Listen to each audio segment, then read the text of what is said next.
Pas emocioneve të mëdha në skenën e Eurovisionit 2025, kur Shqipëria siguroi një vend në finalen e madhe përmes performancës unike të Shkodrës Elektronike, Luizi ka ndarë me ndjekësit e tij një reagim të fortë, të sinqert dhe plot krenari, duke e cilësuar këtë arritje jo vetëm si një sukses muzikor, por si një triumf të identitetit dhe rrënjëve tona kulturore.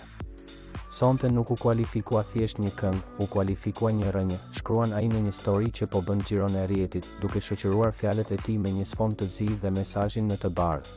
Një kontrast i fuqishëm që përcjell thellësinë e emocionit.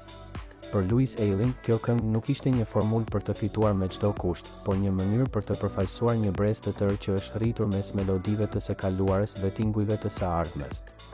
Ai e vlerëson Shkodrën Elektronike për guximin që pati për të mos ndjekur rrugën e lehtë, por për të zgjedhur atë të vërtetën, për të qenë ndryshe dhe për të mos tradhtuar vetveten.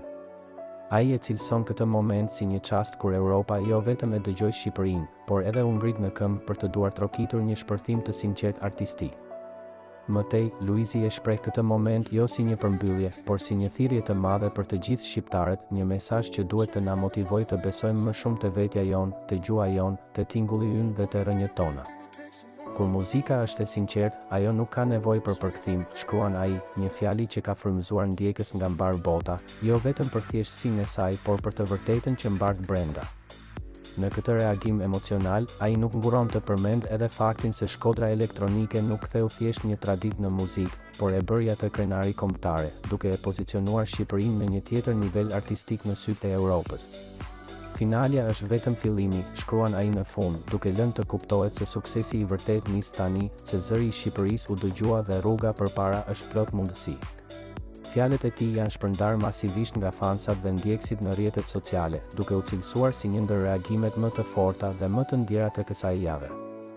Luizi, me stilin e tij të drejtpërdrejtë dhe emocional, ka arritur sërish të prek një tel të ndjeshëm në zemrat e shqiptarëve dhe të risjell përmes fjalës së thjeshtë dhe të vërtetë, një ndjenjë të përbashkët krenarie. Në rrjetet sociale, ndjekësit kanë nisur të ndajnë mesazhin e tij me komente si Luizi gjithmonë flet me shpirt, krenar për përfaqësimin tonë dhe kjo nuk ishte thjesht këngë, kjo ishte histori. Shkodrën Elektronike ndoshta nuk do ta mbajmë mend për çmimin që mori, por për ndjenjen që ngjalli, për jehonën që krijoi dhe për faktin që tregoi se edhe tingujt tanë më autentik, edhe kur nuk janë konvencional, mund të prekin skenën më të madhe muzikore europiane. Dhe ndërsa rrugëtimi në Eurovision vijon, fjalët e Luizit do të mbeten si një testament i sinqert artisti dhe qytetari. Shkodra foli. Europa dëgjoi.